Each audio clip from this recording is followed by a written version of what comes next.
Il existe bien entendu deux types d'images, deux types de chrétiens, n'est-ce pas? Deux types d'églises, deux types d'hommes de Dieu. Et pour comprendre, ou du moins évaluer ces deux types de chrétiens, ces deux types d'églises, nous allons, n'est-ce pas, prendre deux images.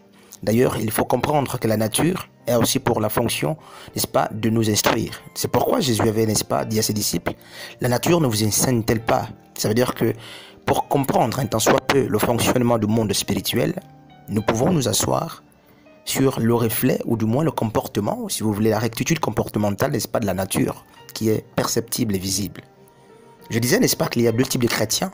Il y a d'une part, et de prime abord, des chrétiens qui sont à l'image du marigot. Alors, le marigot se distingue de la rivière. Et l'un des éléments fondamentaux, n'est-ce pas, qui fait la différenciation entre le marigot et la rivière, c'est que le marigot ne coule pas. Et vous remarquerez que tous les déchets qui sont jetés dans le marigot, n'est-ce pas, restent très longtemps. Vous remarquerez que si un marigot est pollué, mais il garde la pollution très longtemps. C'est pourquoi le marigot est très différent, n'est-ce pas, de la rivière qui coule. Alors, que faut-il comprendre? Le marigot est ici l'image de ces chrétiens qui, malgré le nombre d'années de conversion, malgré les onctions, les responsabilités des ministères, mais ils ne changent pas, ces chrétiens. Ils ont toujours les adultères, ils confessent aujourd'hui et demain ils retombent. Ce sont des chantres, des musiciens, des prédicateurs de l'évangile, des hommes de Dieu, des femmes de Dieu, du bruit, hein, frères et sœurs. Ces hommes de Dieu, ces chrétiens marigots, c'est-à-dire ces chrétiens à l'image des marigots, n'évoluent pas, leurs onctions ne sont pas renouvelées. Ils sont des chrétiens religieux, c'est la routine. Ils sont dans le ministère du contentement, alors que Romains 12, 2 nous dit de ne pas nous conformer au siècle. Oui, nous avons fait aussi de nos onctions, n'est-ce pas? Et nous avons fait de nos églises, mais l'état de confort, beaucoup parmi nous se sont contentés. Dieu n'appelle aucun chrétien, aucune église, aucun homme de Dieu pour qu'il se contente de ce qu'il a comme onction, comme discipline spirituelle. Dieu nous appelle à nous renouveler, à nous multiplier. C'est pourquoi, l'ayant compris, Paul n'a pas hésité, n'est-ce pas, de le dire à son fils Timothée, que tes progrès soient évidents pour tous. 1 Timothée 4-15. Es-tu chrétien marigot, c'est-à-dire chrétien à l'image du marigot qui garde la haine? Parce que le marigot ne coule pas, le chrétien qui est à l'image du marigot ne sait pas pardonner. Quand il est offensé, il garde la colère, il garde la haine. Lorsqu'il est déçu, il garde la déception. Il est rancunieux. C'est pourquoi, en milieu chrétien, nous avons, sinon vous avez des personnes qui ne changent pas de vie, qui ont du mal à pardonner, mais elles ne coulent pas, ces personnes. Seule la rivière, c'est-à-dire les chrétiens à l'image de la rivière, allais-je dire, peuvent changer leur vie. Pourquoi? La rivière est l'image aussi des chrétiens. Un type de chrétien qui est renouvelé. Ces chrétiens sont renouvelés. Ces églises sont renouvelées chaque jour. Des programmes changent.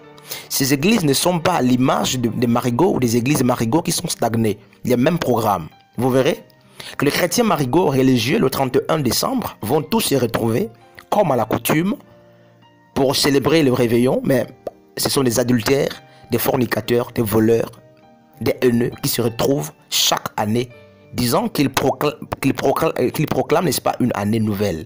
Une seule année de grâce a déjà été proclamée par Yeshua. Le siècle de grâce, par le moyen de la grâce.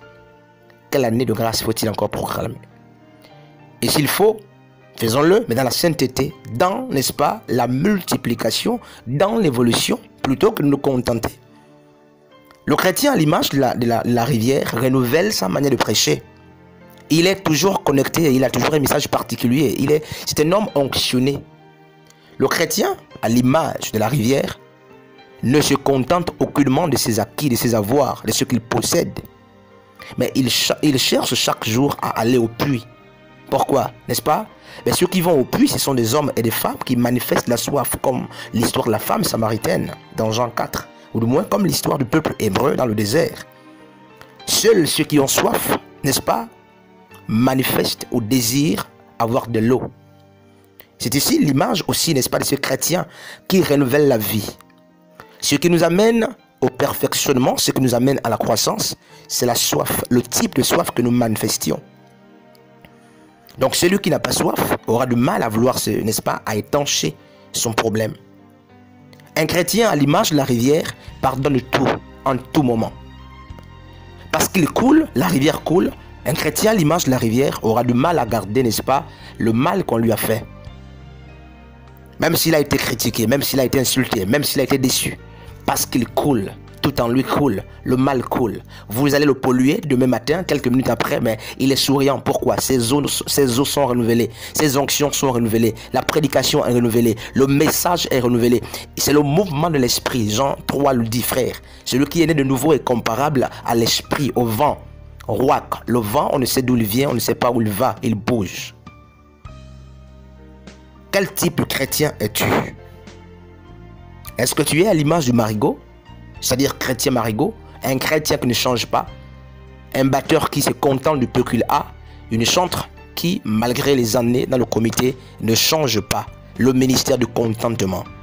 Et vous allez remarquer que ces chrétiens qui sont à l'image du marigot font trop de bruit.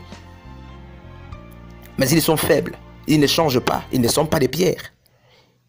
Ils sont des briques, c'est-à-dire des briques soulignées, n'est-ce pas, dans Genèse 11, 11.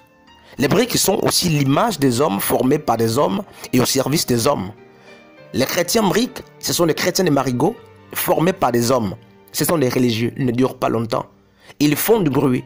Vous remarquerez que ces chrétiens du marigot, ces chrétiens briques sont, n'est-ce pas, à distinguer des chrétiens qui sont des pierres, selon qu'il est écrit dans 1 Roi 6, 7. Salomon a bâti le temple non avec des briques, mais avec des pierres. Et la Bible dit que lors, n'est-ce pas, la construction du temple de Salomon, aucun bruit n'était perceptible. Frères et sœurs, nous devons aspirer à être des chrétiens à l'image de la rivière, plutôt que d'être des chrétiens à l'image du marigot, des chrétiens qui font du bruit. Et nous voulons, n'est-ce pas, au passage rappeler un fait qui est que ce ne sont pas tous les bruits spirituels dans lesquels Dieu se trouve. Rappelons-nous de l'histoire de 1 Roi 19, où le Seigneur parle à son serviteur Élie. Il y a eu un tourbillon, il y a eu un grand vent, n'est-ce pas, des grands tonnerres, mais la Bible dit que Dieu n'était pas dedans. Donc ce n'est pas parce que dans une église il y a du bruit, ce n'est pas parce qu'une église est sur YouTube, ce n'est pas parce qu'une église est médiatisée que Dieu, n'est-ce pas, mais s'y trouve. Et Dieu était dans le murmure, dans la simplicité, dans le calme. Frères et sœurs, des chrétiens marigots sont nombreux aujourd'hui. Et nous sommes la plupart des chrétiens marigots. Pas d'évolution. Nos vies ne changent pas. Comment comprendre que tu es chrétien mais tu es toujours adultère depuis 25 ans de conversion? Tu es toujours hypocrite depuis plusieurs années de conversion. Tu ne connais pas le sens de la justice. Tu prends, n'est-ce pas, de parti pour le mensonge. Tu es, n'est-ce pas, la fornication. Et chaque jour, chaque fois, tu es toujours sur l'estrade. Tu chantes, tu chantes, tu joues aux instruments, tu prêches. Tu es un marigot, un chrétien marigot. Voilà pourquoi tu ne peux changer. Le marigot renouvelle difficilement ses eaux.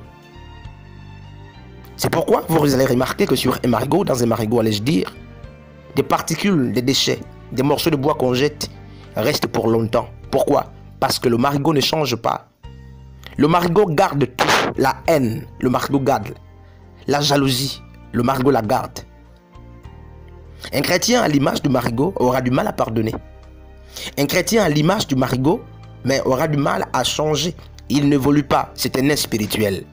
Nous voulons terminer par là. Dieu nous appelle non pas à être des chrétiens, n'est-ce pas, à l'image du marigot.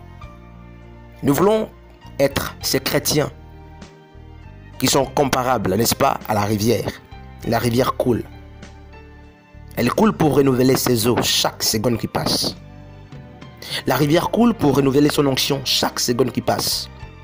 Une église qui est à l'image de la rivière renouvelle sa prédication, son message, son enseignement. Une église qui est à l'image de la rivière, c'est l'église de Dieu. L'eau vive.